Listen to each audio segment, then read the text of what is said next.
So concealer pens. Concealer pens are massively, massively popular. You'll nearly always find a girl has one in her makeup bag. Now, I think they're really good concealer pens, and I can see why people love them. The problem is their name, they're not really concealers. A concealer implies that it's going to cover stuff up, and a concealer pen 9 times out of 10, there are a few exceptions, but 9 times out of 10 won't really cover anything up.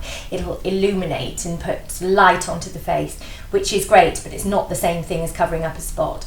In fact, if you take an illuminating pen and try and cover up a spot with it, all it will do is make the spot kind of glow and stand out more. For that, you want a proper cover-up, which I'll be doing in a column and a video really soon.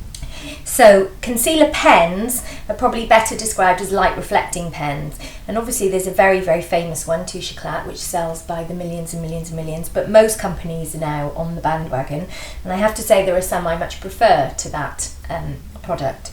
My favourite one is Clinique Airbrush Concealer, which works in exactly the same way as Touche Éclat, but it has a yellow base, and I hate pink. I hate pink. Pink is for cheeks and lips, it's not for face.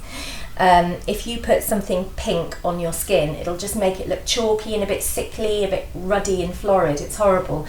Whereas if you use something yellow, it's a bit more like, you know, if you go to a restaurant and you have candlelight and you just look prettier than you normally do. It gives that sort of effect, that kind of glowing yellow effect. So always choose one with a yellow base and not with a pink base. I feel very strongly about that.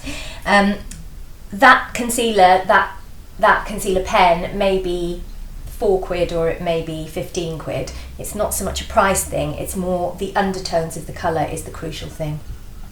So I'm going to show you how to put one on and what it can do for you. So you click a bit of the fluid out till you get a sort of bubble on the top. You can either go direct then onto your face, or you can use the back of your hand as a palette, as I like to do. I should say actually that these brushes, they do kind of start carrying bacteria after a while, so maybe once every couple of weeks I would give it a wash and dry it, because you can end up with an allergic reaction if there's too much bacteria on it, because obviously you're using the same brush every single day. So take your pen and just dot it under your eyes. Concealer pens come into their own for under eye circles because they're really great at reflecting light off grey and just adding a sort of luminosity to your skin. And you just pat with your ring finger. Your ring finger is the best finger to use because it's your weakest finger, so you can't force or drag the skin at all. It's kind of quite flimsy in isolation. And then you just pat with the pad of your finger. You really shouldn't need to do any more than that. Don't rub it because you'll rub off your foundation. Just pat. Do the other eye. And what that does is it adds light reflectors to the surface of the skin, which just stops it looking dull. You can then move on to any other parts of your face that you just feel are a bit dull, a bit grey looking. Lots of people have unevenness around the chin and nose, so I'll put some there. So I have some greyness there. Now if you'll see, that's an actual blemish.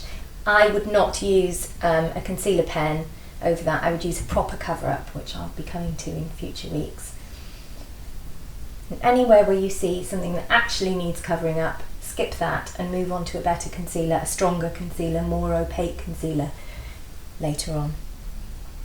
Then when you finish putting your concealer pen on, you want to lock it down. And the only way of locking fluid down on your face is with a powder. Loose or pressed is fine. There really is very little difference these days. It used to be that pressed powder was oilier, but it's just not the case anymore. And you can either use a velour puff or you can use a brush for a lighter finish. And just dust the powder over the top. I'm using a light reflective powder to complement the pen by Clinique, and that will just keep it in place throughout the day.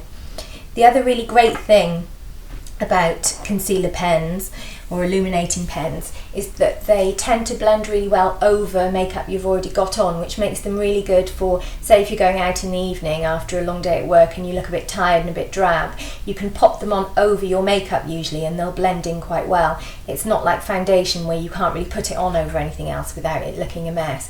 You can literally just dab these on wherever you feel the need, and they should just brighten things up a little bit. Okay, let me know how you get on the comments section as ever, and tell me which are your favourites, and I'll see you next time. Thanks.